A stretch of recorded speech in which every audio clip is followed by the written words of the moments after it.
अगर आप RRB technician की तैयारी कर रहे हैं तो यह वीडियो आपके लिए। जिस तरीके से अगर किसी डेस्टिनेशन तक पहुंचने के लिए आपका ड्राइवर बहुत इंपॉर्टेंट है, उसी तरीके से आपके सिलेक्शन के लिए सबसे ज्यादा इंपॉर्टेंट क्या है, एक सही स्ट्रेटजी और आपका कंप्लीट सिलेबस का जानने का। तो आज हम लोग देखेंगे इस वीडियो में आपके आरआरबी टेक्नीशियन के लिए जो ग्रेड 3 के लिए कंप्लीट सिलेबस और प्लस कंप्लीट स्ट्रेटजी के बारे में। तो शुरू करते हैं बिना देरी के। अगर हम बात करें के एग्जाम पैटर्न के बारे में, तो आपको पता है ये कंप्यूटर बेस्ड टेस्ट होगा जिसमें आपको टोटल कितने क्वेश्चन मिलेंगे, 100 क्वेश्चन मिलेंगे और एक नंबर का एक क्वेश्चन होगा, यानी कि कुल अंक कितने हो गए, 100 नंबर का। अब बात करें कितना टाइम मिलता है आपको, तो आपको मिलेगा टोटल 90 मिनट्स, यानी कि आपका टाइम मैनेजमेंट पे बहुत ध्यान देना पड़ेगा। 90 मिनट में आपको कितने क्वेश्चन सॉल्व करने, 100। अब 100 क्वेश्चन सॉल्व करने को कहां से आएंगे, वेटेज की बात करें तो याद रखिए 10 नंबर आएंगे आपके सामान्य जागरूकता यानी जनरल अवेयरनेस से, और 40 नंबर आएंगे जनरल साइंस, और 25 नंबर रीजनिंग और 25 नंबर मैथमेटिक्स से। यानी कि आपको ऐसा टाइम मैनेजमेंट करना है कि कैसे 90 मिनट्स में आप इन 100 क्वेश्चंस को सॉल्व करो, आप कैसे, और प्लस एक्यूरेसी पे भी ध्यान दो। क्यों? क्योंकि भाई याद रखना नेगेटिव मार्किंग है। नेगेटिव मार्किंग कितनी है, 1/3। और जब हम बात करते हैं नेगेटिव मार्किंग की, तो नेगेटिव मार्किंग क्या होता है, वो होता है आपकी कंपटीशन को कैसा बनाना, कट थ्रोट कंपटीशन, मतलब गला काट कंपटीशन। यानी अगर आपसे एक क्वेश्चन गलत हुआ, आपके पीछे के 4 लोग आपकी सीट खा जाएंगे। यानी कि आपको क्या करना है, अपनी एक्यूरेसी पे बहुत ध्यान देना है। और अगर हम बात करें आगे, अगर हम सब्जेक्ट वाइज देखा जाए तो मैथमेटिक्स में हमको क्या देखने हैं, आपको पता है अरिथमेटिक में क्या आएगा, आपको नंबर सिस्टम हो गया, डेसिमल्स हो गए, फ्रैक्शंस हो गए, परसेंटेज, रेशियो, प्रोपोर्शंस, एवरेज, ये आपका अरिथमेटिक का पूरा सिलेबस है, राइट। फिर अगर कमर्शियल मैथ की बात करें, हमको पता है क्या, इसमें आपको प्रॉफिट लॉस, एसआईसीआई, इसमें आप देखो time work, speed, pipe, system, ये क्वेश्चंस आते हैं। अगर एडवांस मैथ की बात करें तो उसमें आपको क्या मिलेगा, अलजेब्रा, जियोमेट्री, ट्रिग्नोमेट्री और मेंसुरेशन, क्यूब रूट्स, ये सारे क्वेश्चन जो आप लोग अक्सर पढ़ते हुए आए हो, ये सब आप देखोगे आपके अरिथमेटिक्स या मैथ्स में आएंगे। और कितने मार्क्स से आएंगे, याद रखना 25 नंबर का है ये, यानी कि एक एक नंबर आपके लिए बहुत जरूरी होगा। एक्यूरेसी पे बहुत ध्यान देना आपको, कहां पे, अपने मैथमेटिक्स में। अगर हम बात करें, अगर हम आगे बात करें, तो अगर हम बोले जनरल इंटेलिजेंस और रीजनिंग की बात करें, तो रीजनिंग में 25 नंबर का आ रहा है। यानी कि अगर आपको एक्यूरेसी 100% रहेगी मैथ्स और रीजनिंग में, दैट मींस आप यहां पे बहुत आसानी से 50 नंबर गेन कर सकते हो। अब देखो ध्यान से, हम इसमें क्या आएगा, आपको एनालॉजी हो गया, कोडिंग डिकोडिंग हो गया, नंबर अल्फाबेट सीरीज हो गया, क्लासिफिकेशन हो गया। और आपको पता है इसका लेवल क्या होता है, जब इसमें मांगा ही 10th क्लास का है, तो आपको पता है इसका लेवल क्या होगा, उसी लेवल के क्वेश्चंस आएंगे। यानी आपको बहुत हाईटेक लेवल के क्वेश्चंस करने भी नहीं है। फिर अगर बात करें ब्लड रिलेशंस हो गए, डायरेक्शन हो गया, सिलोगिज्म हो गया, आपका वेन डायग्राम हो गया। और अगर बात करें क्रिटिकल थिंकिंग में, देखते हैं हम लोग क्या, पजल के क्वेश्चंस आ जाते हैं, कंक्लूजन वाले आ जाते हैं, कथन निष्कर्ष के क्वेश्चन आते हैं, अक्सर पूछे जाते हैं।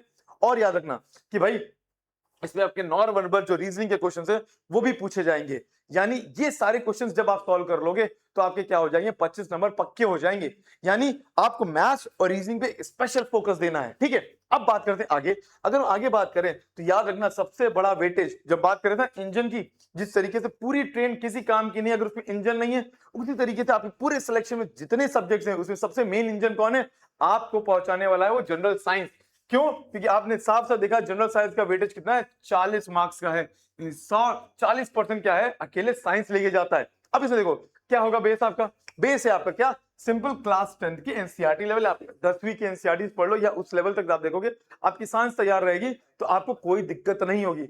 सब्जेक्ट्स में देखिए क्या होगा, आपको simple basic physics, chemistry, biology, ये होगा। फिजिक्स में हम क्या पढ़ रहे हैं, मोशन हो गया, फोर्स हो गया, ग्रेविटेशन हो गया, ये सब आपके आएंगे किसमें, फिजिक्स में। केमिस्ट्री में हम लोग हमेशा से पढ़े आए हैं, आपका क्या पदार्थ क्या होता है, परमाणु, अणु, प्रतिक्रियाएं, ठीक है, अल्म, क्षार, आपके धातु, अधातु, कार्बन, ये सब सारी चीजें पढ़ी हम लोगों ने। अगर हम बात करें बायोलॉजी में, तो cell, tissue, human body, nutrition, respiration, evolution, diseases. और डिजीजेस पे आपको हमेशा याद रखना, स्पेशल फोकस देना है, क्योंकि आप देखते हो अक्सर क्वेश्चन डिजीजेस से पूछे जाते हैं, ठीक है। सेल्स बहुत बेसिक है। आता क्या है, आप याद रखिएगा, ये 40 नंबर आपके इसमें ही वो है जिसको हम बोलते हैं क्या, आपको सिलेक्शन में करवाना है, यानी कि आपका सिलेक्शन पक्का होगा या नहीं होगा। क्यों? क्योंकि आपको क्या पता है, क्योंकि साइंस क्या है, साइंस वो पुश देगा आपको सिलेक्शन में, राइट। यानी साइंस को बिल्कुल भी हल्के में नहीं लेना है। अब आता है आपका क्या, जनरल अवेयरनेस, जिसकी बात करते हैं, 10 नंबर का है, बट इसका सिलेबस बहुत वास्ट है। देखो क्या है, आपको करंट अफेयर्स पढ़ना पड़ेगा पिछले 6 महीने का कम से कम, आपको हिस्ट्री, ज्योग्राफी, भूगोल, ये सब पढ़ना पड़ेगा। आपको भाई इंडियन रेलवेज का भी करंट देखना पड़ेगा और फैक्ट जानने पड़ेंगे, और आपको स्टैटिक जीके भी देखना पड़ेगा। और साथ में मिसलेनियस में जैसे गवर्नमेंट स्कीम्स हो गई, साइंस एंड टेक हो गया।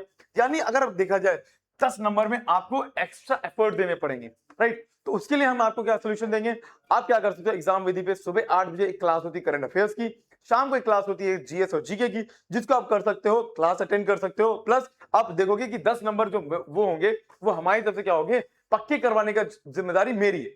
यानी कि अगर आप सुबह 8 की करंट अफेयर की क्लास, शाम की 8 की क्या करोगे, जीएस जीके की क्लास, तो ये कवर किया जा सकता है बहुत आसानी से।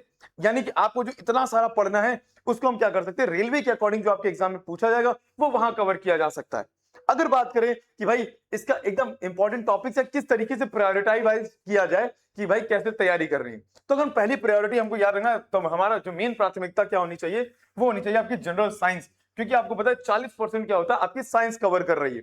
आपको पता है इसका लेवल क्या होगा, 10वीं की एनसीईआरटी आप देखोगे 10वीं का लेवल होगा आपकी साइंस का। और अगर आप ध्यान दो, बेसिक फोकस किस पे करो, आपकी फिजिक्स और बायोलॉजी पे, राइट।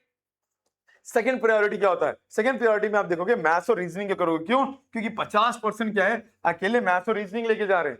25 मार्क्स आपके मैथ्स के, 25 मार्क्स आपके रीजनिंग के। यानी कि आपको फिर प्रायोरिटाइज किसको करना है, मैथ्स और रीजनिंग को। फिर अगर आप ध्यान दो, फिर आएगा आपका जनरल अवेयरनेस। यानी जनरल अवेयरनेस की प्रायोरिटी नंबर 3 हो सकती है, क्योंकि वो सिर्फ 10 नंबर का आएगा। बट उसके जो आप बोलो ना सिलेबस की बात करें तो बहुत वास्ट सिलेबस है, उसमें 10 नंबर में बहुत ज्यादा पढ़ना पड़ेगा, इसलिए उसकी मेहनत हमसे करवा लीजिए। बाकी जो होगा वो क्या होगा, आपको अलग से मेहनत करनी पड़ेगी। अगर बात करें आगे का, अगर देखा जाए प्रिपरेशन में कैसे इसकी प्रिपरेशन करनी चाहिए, अगर हम देखें ध्यान से, तो भाई सब्जेक्ट वाइज अप्रोच देखो। पहले देखो हर सब्जेक्ट पे आप पहले फोकस करिए। जैसे आपको पता है साइंस, मैथ और रीजनिंग की बात करते हैं, तो आपको याद रखना पहले आपका क्या मजबूत होना चाहिए, बेस। हम लोग बात करते हैं ना, कोई भी बड़ी इमारत बनानी होगी तो पहले बेस मजबूत करना पड़ेगा। और बेस क्या होगा, बेस होगा आपका ये बेसिक सब्जेक्ट्स जो आपको तैयार करने, चाहे वो साइंस हो, मैथ्स हो या रीजनिंग हो या जनरल अवेयरनेस हो। उसके बाद आपको किस पे फोकस करना है, आपको पीवाईक्यूज देखने हैं। प्रीवियस ईयर क्वेश्चन बहुत इंपॉर्टेंट है, कई बार क्वेश्चन रिपीट हो जाते हैं और आपको उनसे उनका लेवल पता चल जाता है, भाई क्वेश्चन आते कहां से। अब बात करें, डेली प्रैक्टिस बहुत जरूरी है। जितना आप प्रैक्टिस करोगे उतना आप अपने सिलेक्शन के करीब जाओगे, ये याद रखिएगा, ठीक। और मॉक टेस्ट, मॉक टेस्ट अपने आप को इस लेवल तक तैयार रखिए कि 90 मिनट के अंदर आप कैसे 100 क्वेश्चन सॉल्व करेंगे। क्यों, क्योंकि आप सोचो कि एकदम एग्जाम में जाके 90 मिनट में 100 क्वेश्चन सॉल्व करोगे, नहीं हो पाएगा। क्यों, क्योंकि आपने प्रैक्टिस नहीं की है। तो अपने आप को उस कंडीशन में रखो कि 90 मिनट में कैसे हमको 100 क्वेश्चन सॉल्व करने हैं, ठीक है। अब अगर बात करें स्ट्रेटेजी, तो हमें पता, अगर हम बात करें 90 दिन के प्लान की, जैसे उन्होंने ग्रेड 1 में देखा था कि कैसे 90 दिन का प्लान की बात की थी, वैसे ग्रेड 3 का भी 90 दिन का प्लान बनाया है। अगर हम बात करें, इसको 3 महीने में बांट दिया। कैसे, फॉर एग्जांपल फर्स्ट मंथ आप क्या करोगे, अपने कंसेप्ट पे ध्यान दो, अपने सारी अवधारणा निर्माण करो, आप अपनी साइंस पढ़ो। आप देखो मैथ्स और रीजनिंग के फॉर्मूले, ये सारी तर्क शक्ति रीजनिंग की बात करें तो अपनी रीजनिंग तैयार करो, एकदम बेस तैयार करो।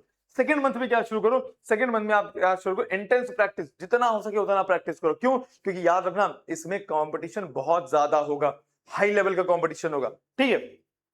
आप देखो इसमें क्या है, डेली 50 मैथ्स के 50 रीजनिंग के क्वेश्चंस लगाने शुरू करो। कब, सेकंड मंथ में।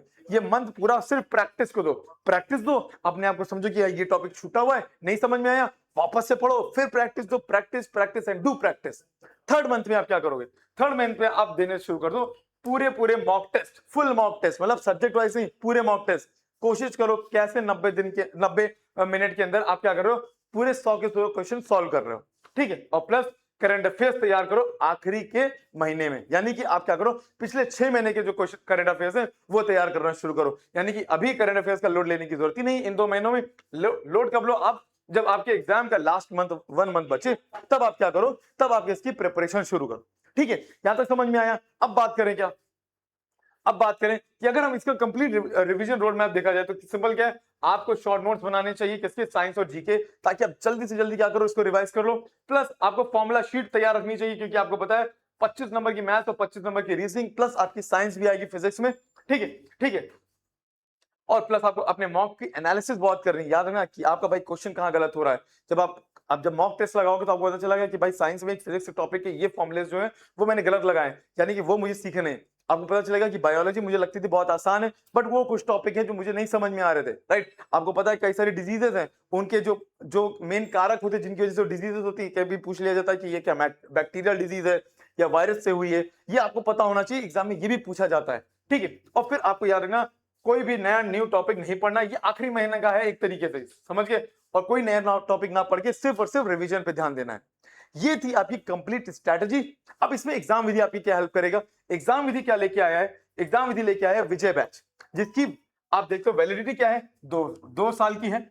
और ये एक तरीके की आपकी संपूर्ण तैयारी करवाएगा, चाहे वो ग्रेड 1 हो चाहे वो ग्रेड 3 हो, ठीक है। और इसका प्राइस क्या है? मात्र 99 रुपीज, जिसमें आपको क्या मिलेगी? लाइव क्लासेस मिलेंगी, डाउट ग्रुप आपके क्रिएट किए जाएंगे, आपकी क्लास नोट्स की पीडीएफ मिलेंगी, आपको मॉक टेस्ट दिए जाएंगे।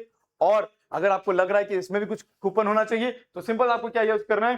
R07 का आप यूज करोगे, आपको ऑन द स्पॉट 10% ऑफ मिल जाएगा। यानी आप क्या करोगे? अपने विजय बैच ज्वाइन करके आप अपनी तैयारी भी कंफर्म करवाओगे और क्या करोगे? वो सरकारी नौकरी का जो सपना है वो कंप्लीट करोगे, पूरा करोगे। आशा करता हूं आपके लिए ये हेल्पफुल वीडियो रही होगी। इसके लिए आप क्या कर सकते हो? हमारे चैनल को सब्सक्राइब कर सकते हो और अपने दोस्तों से शेयर कर सकते हो। और अपना ध्यान रखो और खूब मेहनत करते रहो। Bye bye.